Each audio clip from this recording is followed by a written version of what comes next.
Therefore, Peter, though pressured by the cultural elites, though nervous and unsettled, is filled with the Spirit, babe, and he is enabled to preach boldly. And what does he preach? Huh? What does he preach? He preaches the gospel of Jesus Christ. Who does he preach? Brother Rob, he preaches Jesus Christ. He says to the religious establishment of his day, you want to know how this man has been made well? You want to know by what means this man was made well? You want to know in what authority this man has been made well? It is in the name of Jesus. Oh, man, but Rob, I got to stop. I'll be up here all day. But Rob, listen. He doesn't just say Jesus, but then he begins to elucidate what he means by Jesus. He doesn't want anybody to leave here confused. He says, Jesus the Christ. This is Jesus, the one who is the promised Messiah. But he just doesn't say Jesus the Christ. It is Jesus the Christ from Nazareth. I don't want you to get it twisted. This is the Nazarene we're talking about. But not just Jesus the Christ, the Nazarene, but the one who you crucified. Hey, and not just the one who you crucified, but that one 3 days later, God raised from the dead.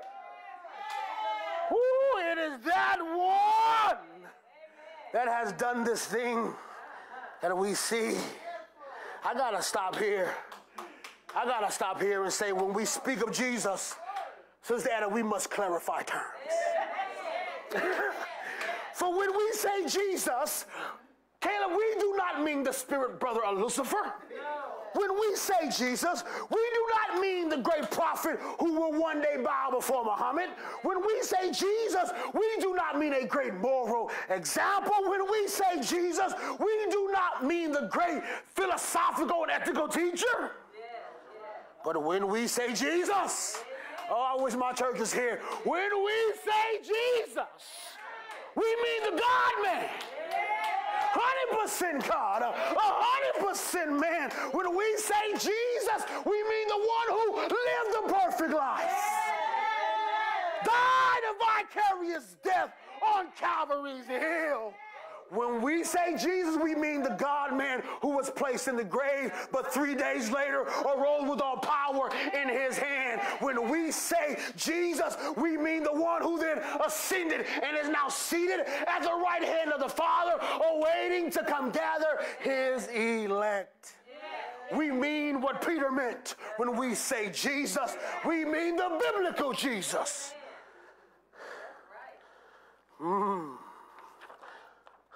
This is my last flip of the page.